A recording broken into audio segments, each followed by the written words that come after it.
Good afternoon and welcome to Nutmeg Sports on the HAN Network. Thursday, May 10th, as we are enjoying what looks to be the final hour before the heavens open up. Postponements are already starting to come in as there are showers and thunderstorms expected around Fairfield County this afternoon, impacting the final week of the FCIAC regular season. Frank Granito with Kevin Coleman and John Kovach. Good afternoon, gentlemen, as Mother Nature wants to throw one more wrench into this regular season. It's unfortunate, but I think John and I got the same memo. Got the similar jackets here today. It's smart too, because John's tie matches your shirt, so you're really playing off each other. Do you want my tie?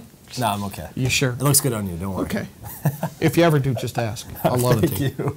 All right, so we've got lacrosse games dominating the schedule this afternoon. So if Thunder and Lightning do hold off, we should see a lot of those games played through the rain. But yesterday, baseball, no issues there. Games were played. We had 7 games on the docket featuring at least one team who was still in the postseason race, and we're not much closer to really shaking out who's going to be in, who's going to be out, guys. We're really not. I think there were at least one team in the game I was at took a step to right itself, but I don't know that we're any closer to knowing how the playoffs are going to shape up. I agree, John. Same here with me. You saw one team who really solidified themselves into possibly a top 4 spot in Danbury, and a Wilton team that has really taken a step back now. All right, I think, and I'm at New Canaan, Ridgefield, I think we can confirm that Ridgefield, Staples, Darien, and Danbury, those top 4 teams at the moment, I would say they are confidently going to be in. I would be surprised, and it would have to be a real, like some crazy stuff would have to happen for them not to get in. But for teams like New Canaan, like Ludlow, like Wilton, who we saw yesterday, they made life very difficult here over these final few games. John, I want to start with your game because the Staples Wreckers are really starting to open things up at the plate. I saw them struggle Monday night in Ridgefield. Heard one of the coaches say, we have got to stop striking out with runners in scoring position. Well, they hit with runners in scoring position yesterday. They're down 2-0 after a half inning, after Vince Camara hits a home run. They leave them full in the bottom of the first and then explode in the bottom of the second for 6 on the way to a 10-run rule win over Ludlow. And, I mean, just they did it in all different ways. Great slide on that play by Kevin Raybacks. We had a home run, some small ball. I mean, they really did it. They clicked in every way possible. And this home run that's coming up is impressive. Well, I was going to say, as we see that home run coming up here, there's definitely a big advantage for the Wreckers playing at home because they've got that short field out in left, or short fence out in left field, and it's a righty heavy lineup for the Wreckers, and they can hit with power. But you're right. They are not just relying on the long ball. It is timely hitting. It's great heads-up base running. They're being aggressive at the right situations, and they're getting it from top to bottom in their order as you get a shot of the long ball there. That's a sweet swing. Crushed that. That's over the high fence. Drew Rogers, man, that's a strong stroke right there. I tell you, that's a nice swing, and he enjoyed that. This trip around the bases took a bit. He enjoyed that, but yeah, they're down. This is a come from behind, walk off 5-inning victory. I tell you what, for our ad department, start talking to the Westport clients. That home run trot lasted about the length of one of our commercials. Still some good hustle by Ludlow. Good hustle there on the fly. Nice catch there. And Staples flashing the leather as well. Great stretch there to get the play. And there's a play later on. It's a 3-1 put out that's all hustle. That was one everybody thought was going to be a foul ball, and it just tucks in. And that's the kind of day it was for Ludlow. Great bunt here. Nobody can do anything. And Staples loads the bags again. Yeah, you see right there, it looked like the first baseman was caught off guard. The second baseman's got to drift over to first base and cover. That just caught the total defense off guard there. Sack fly drives another one up. They manufactured runs all afternoon long, did the Staples Wreckers. Here's what another run scores. I mean, they just kept moving around. This triple shows some life. That's all the way to the fence. Dude's flying. Losing the helmet, too. Lost the helmet. That's It's big for Ludlow. They're still fighting in this one here. Obviously, it's going to end early via the 10-run rule. Yeah. Ludlow is now in that mix at 6-7 with 4 teams. You have got Ludlow, McMahon, Norwalk, Wilton, all at 6-7 in the standings. New Canaan, Trumbull, and Ward sit 7-6. They're in a tie for 7th, but those spots make up 7, 8, and 9 between those 3 teams. The biggest winner of the day yesterday had to be the Greenwich Cardinals, guys, as we get a look here at this final run of the game. Bottom of the 5th or 6th, John, I'm sorry, for that final run. Bottom of the 5th, that makes it 10. But at Greenwich, with their win over Ward, jumps up to 8-6. They have a half-game lead now. They're alone in 6th place. I mean, the standings are ridiculously tight. Ludlow has the tiebreaker over a school like New Canaan. That's going to work in their favor, but West Hill probably the only team yesterday who was eliminated by the end of it all. Yeah, it looks like they're out, but we still have a week of meaningful baseball. And to tie up a loose, that was Derek Tallman on the triple to right. Thank you there. And they hustled till the end, which I was impressed by. They flashed some leather, some diving plays. It was just Staples had too much, and I wonder if that loss that they suffered in Ridgefield on Monday didn't wake the Wreckers up, and I'm sure they heard about it on Tuesday. And Kevin, we talked about a couple of games on the calendar yesterday, St. Joe's and Brian McMahon, Stanford and West Hill. We said the Cadets, West Hill, they were going to be favorites in these games. They needed to take care of business. McMahon blank St. Joe's. And West Hill also shut out by Stanford. This is a Stanford team who has not been good this year. And not to speak too frankly, and I pardon for the pun, but it's a Stanford team who has underwhelmed throughout the season. And West Hill, with their playoffs life on the line, just laid an egg. No other way around it. Now you're looking at it. Trumbull sitting 7-6. West Hill now 5-8. I mean, what we thought West Hill was going to be this year, and to see what it's coming to fruition now at 5-8. Do you call it a disappointment in the season? I would say yes. I think you had a lot of high hopes for the Vikings this year. That's really disappointing for West Hill. Is that Stanford-West Hill score a case of you don't rule anything out when it's a crosstown rivalry? I don't disagree with that, because in softball last night, too, we know it's a young West Hill team who's gone through a lot of growing pains this year. They're playing against Stanford, who was as hot as anyone in the league, and that game required extra innings. So, yes, the rivalry definitely plays a factor there. But, John, the same way you're throwing all numbers out because it's a rivalry game, you've got to be saying still got to get the job done. You've got to be saying to yourself, this is a must-win game. Yeah. We are not getting into the playoffs if we lose this game, and there's no other way. To get shut out in a game like that is disappointing, and is one that's going to leave a lot of people scratching their heads about this West Hill team. Well, now you look at it, they could be sitting 6-7 now, along with a couple other teams. Now they're sitting 5-8. That's going to be a tough uphill to climb. And it's a big difference, too, because a lot of those teams hold the tiebreaker over West Hill. And also, Kev, you've got to think about the disappointment here, because they got off to such a hot start. Right. We knew that they could, the potential on this roster after last year's regular season, what went on in the state tournament, the big run they had there, just losing out to Staples. So they get off to this hot start as well. And, I mean, this has been a borderline historic fall back to earth. It is a collapse that there's no other way around it. This has been a bad year from the end of, I'll say, the second, third week of April, right now on for the Vikings. It's been an unfortunate collapse. We mentioned it just before, how you look at last year's West Hill team, how great they were during the regular season, a disappointment early exit out of the FCX, good run in states, and now this. And I know they lost some guys at graduation, but they brought back some strong talent from last year as well. And to see it not go their way, and to not see them possibly making the playoffs, really big disappointment for West Hill. Still a lot of baseball to cover. I'm going to let you get to that thought when we get back. I got to take a break, though, John. We're back right after this. Nutmeg Sports on the HAN Network. Want a new experience in car buying? Scap Chrysler Dodge Jeep Ram. We are Connecticut's Wrangler headquarters.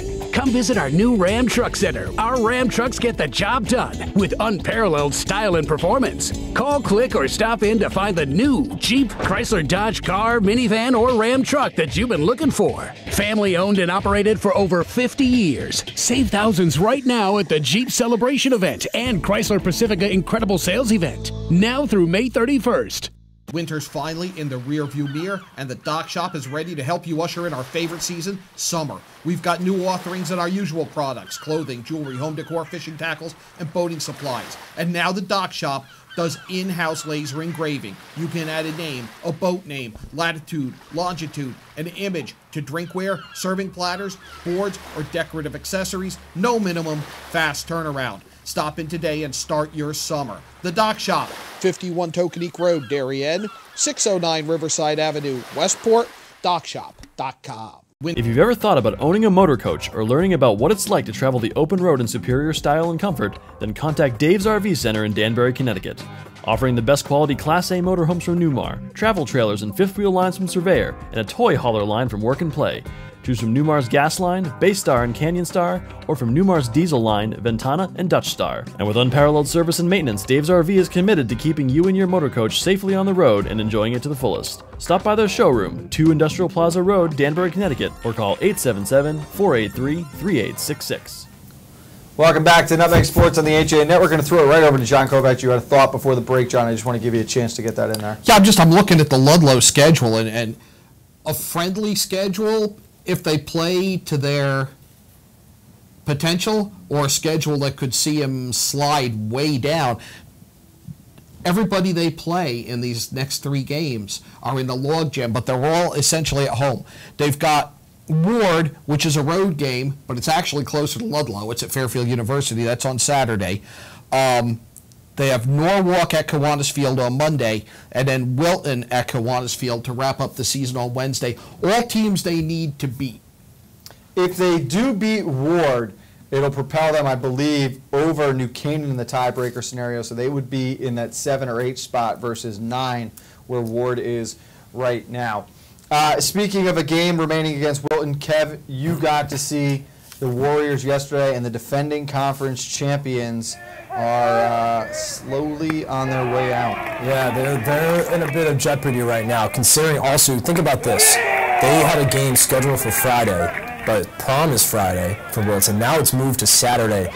I know you don't want to put speculation in there, but I know, John, as a former coach, and Frank, you as well, you've mentioned how it's a little difficult coming off prom to get up and play an afternoon game. You don't want to play day of, you don't want to play day after. You want to keep your games as far away from prom as possible. So moving it to Saturday, while it allows it to be played, it's still a tough place. Yeah, so you're seeing right here, you know, guys, we had a great pitcher's duel, I'd say, throughout the first 5 innings. Brandon Skewis for Wilton, I thought, was great through the first 5. You had Justin Solomine. Wilton tacked on 2 runs in the 3rd inning, and they put a lot of pressure and made Justin throw a lot of pitches. But here's the comeback here in the 6th. Javon Hernandez, the terrific leadoff hitter, gets this big leadoff double, and that really just started the engines for Danbury to climb back and tie this game at 2. Here's Justin helping his own cause, gets an RBI single that's going to score 2. Danbury just all of a sudden, you know, once Skewis came out and Wilton went to the bullpen, they just went into a new level here. You see a slide at home plate, Jack Donato just missed the tag, so Danbury ties it at 2, and here's Josh Lopez gets the go-ahead run that puts Danbury up for good. The bats came alive, plain and simple for Danbury. They were quiet through the first 5, and then they really came alive here late.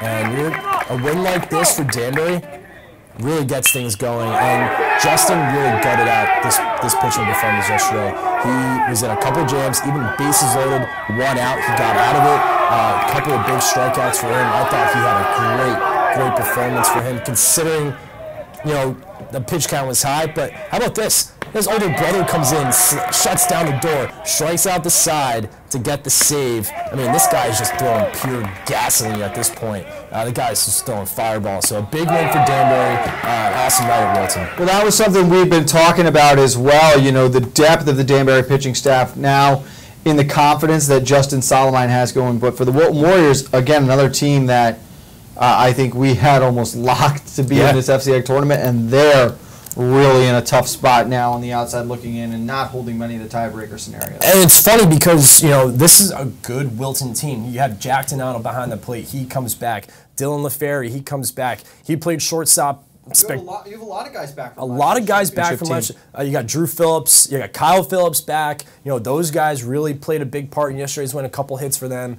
But at the end of the day, I have to tip my cap to both Solomon brothers. I thought Justin had a terrific start. I know it's not the start maybe he wanted to have, but he really gutted that performance out, and then his older brother Ryan comes in and shuts down the door. Can I throw a question out to both of you?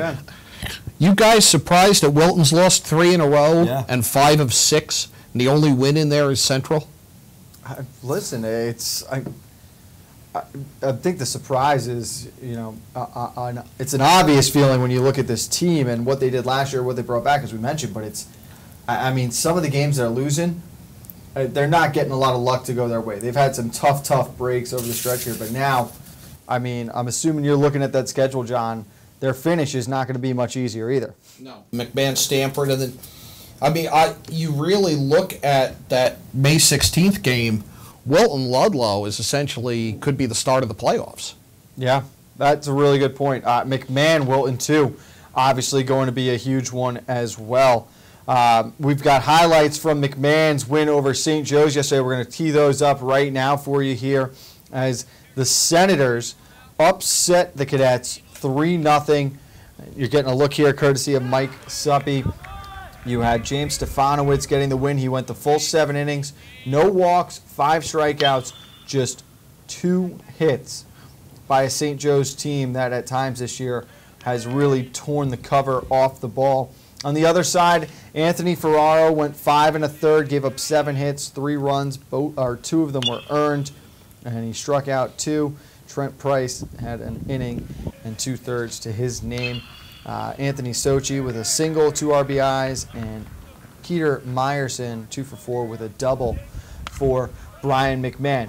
These are 2 teams that are trending in different directions right now. McMahon is certainly on the rise. I'm not going to go as far to say that St. Joe's is down and out of it yet, but let me ask this to the both of you. I'll even let our director Steve Gutman chime in on this one if he'd like, but buy or sell on the St. Joe's playoff odds right now?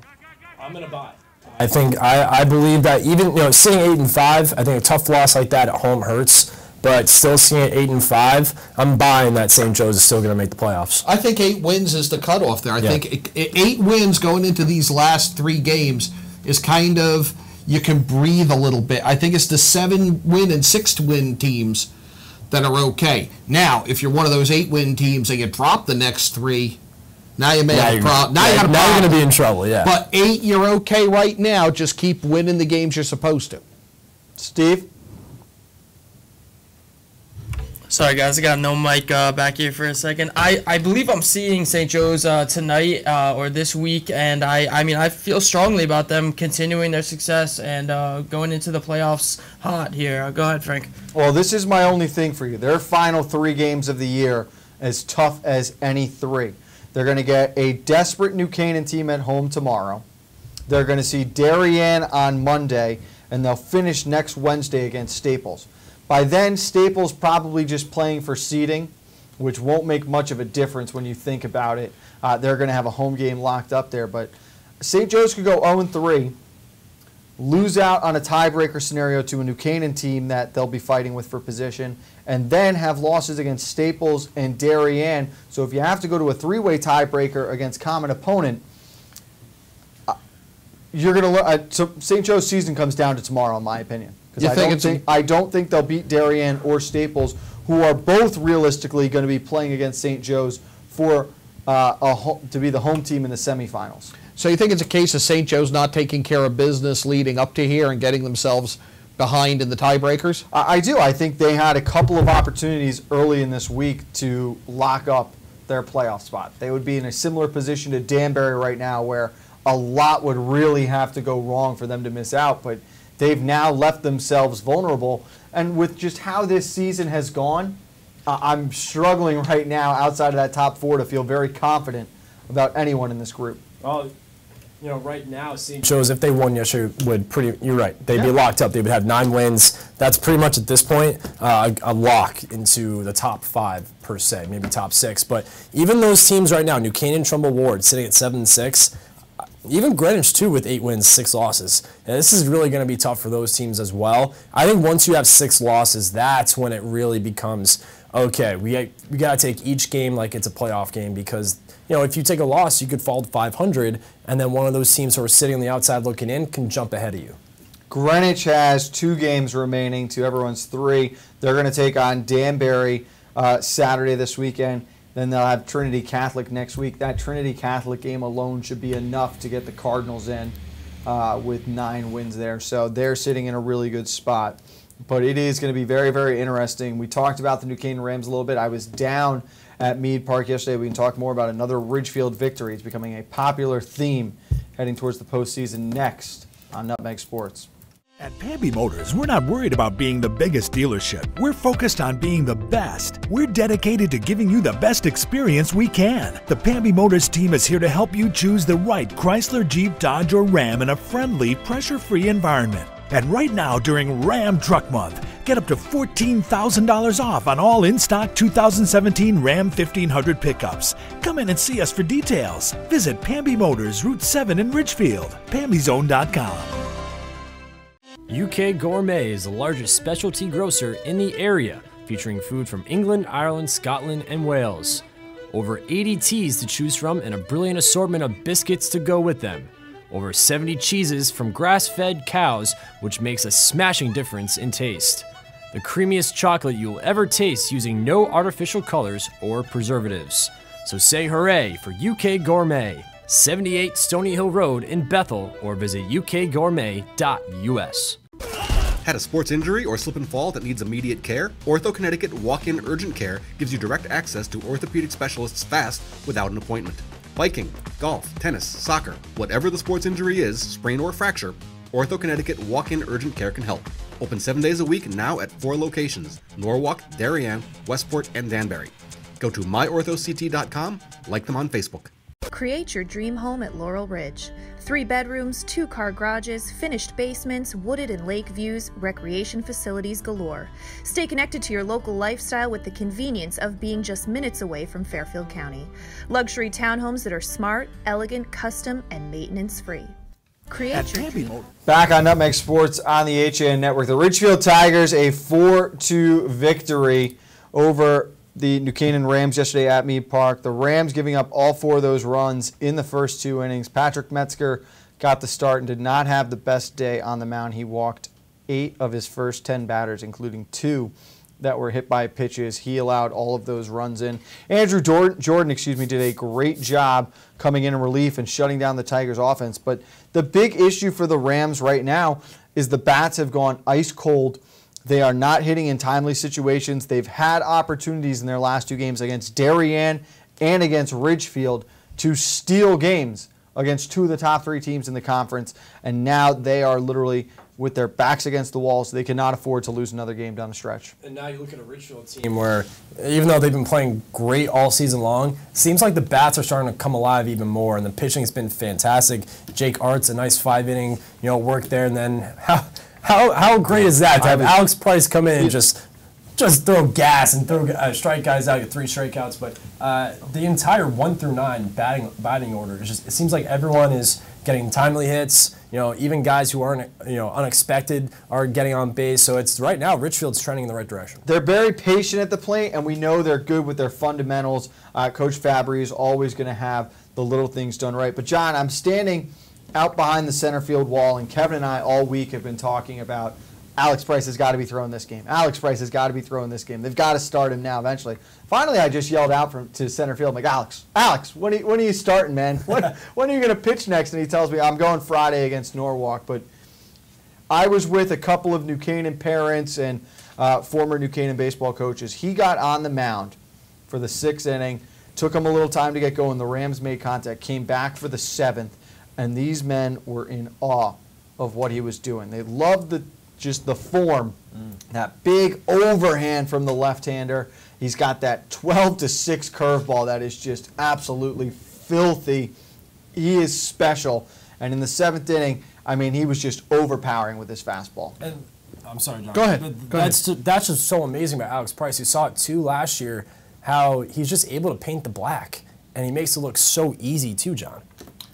Do you think with the pitch count rules that have changed in recent years that we're seeing him be saved for the postseason? Well, my thought was now, okay, if you throw him Friday, that opens him up to go again next Friday in your quarterfinal game. You can fire Arts in the semifinals, and you reserve Price to go again in the championship. If you're really trying to think way too far ahead, but remember last year with Wilton, and they said you can't have that kind of a mentality. You can't be thinking like you're automatically in the championship game. You have to play every game and pitch every game like it is your last one. Right. And you don't have that luxury in this league. Exactly, and that's why you want to throw your ace in the quarterfinal game, because then then you rely on your second guy, or that's what's made the Tigers so successful all season long. Is that you have Alex Price, but you have other guys who are pitching terrific as well. You're right, and it's the depth of Richfield right now that has them alone atop the conference. We're running out of time here right now. I just want to take a minute and mention that tonight at the Kay's Pier at the Aqua Turf Club up in Southington at 7 p.m. it'll be the 54th annual dinner for the Connecticut High School Coaches Association, recognizing their outstanding coaches, and there are 4 coaches out of the FCAC that are being recognized. Let's start, obviously, one that we learned about earlier in the season, Joe Matafari of Brian McMahon being named the Athletic Director of the Year. We've gotten to work with Joe so much now since starting up here at HAN, and he is obviously a tremendous teacher, developer of talent with his student athletes, but a better all-around person, a fun guy to be around. So very well deserving there, and we want to offer congratulations to Joe. I'm old enough to have covered Joe when he was coaching baseball at McMahon. That's only 1995. Before it went earlier than that, too. No, but I mean, it's very well deserved, and he does not get enough credit for all the work that he does. Also, as the assistant commissioner to Dave Schultz in the FCAC. 3 other coaches being acknowledged: Kristen Woods of the New Canaan Girls Lacrosse Program. She'll be named the Outstanding Girls Lacrosse Coach of the Year.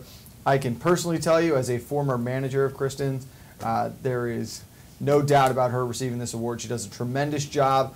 All eyes are always on Lisa Lindley, we know, but what Kristen has done with her program, them now having won back-to-back state championships not too long ago. They won FCAC championships during her tenure, and the amount of players she produces at the collegiate level as well, very, very deserving there. So congratulations to Coach, and still proud to say I was her best manager ever. No, she's been an excellent coach. She's been great to us. She's always so welcoming, whenever we ask her questions during halftime or anything like that. And, you can tell on the sideline that her players really listen to what she has to say. And you look at that game against Darien two Saturdays ago, that afternoon game, and, they were trailing. They made that great comeback, and they really bought into what Kristen had to say. And you're right. There's been some great lacrosse players coming through her program. Well, good coaches have a presence, and you can tell she has that. Yeah. Danbury's baseball coach, Sean Ratchford, he'll be receiving the award as well. A former Hatter player. He had won the 2004 state championship with the Hatters last year. They didn't make it into the FCAC tournament, but as the 20 seed, got all the way to the state semifinals. He was FCAC baseball coach of the year in 2003. He also won his first and the school's first FCAC championship in 2003, and they won again in 2013. And we're seeing another example of, again, this year, what Coach Ratchford can do.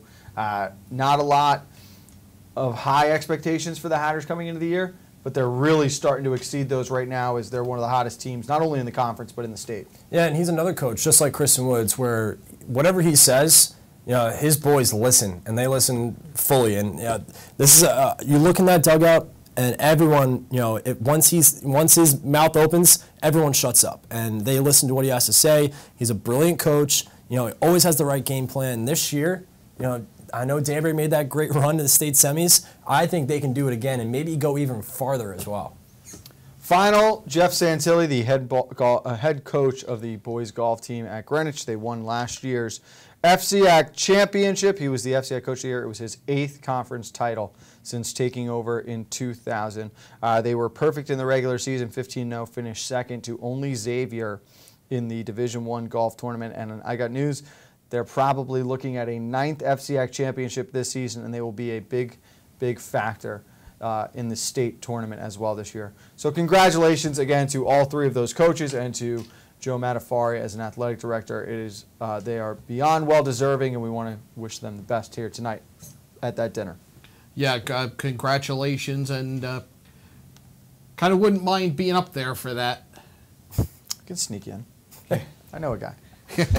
Guys, great job today. We are off until Monday. Final week of the regular season coming up. Can't believe it. Gear up, get ready. Postseason is right around the corner. For John Kovac, Kevin Coleman, and Frank Granito, we'll see you at 11 o'clock tomorrow. Coffee break on the HAN Network.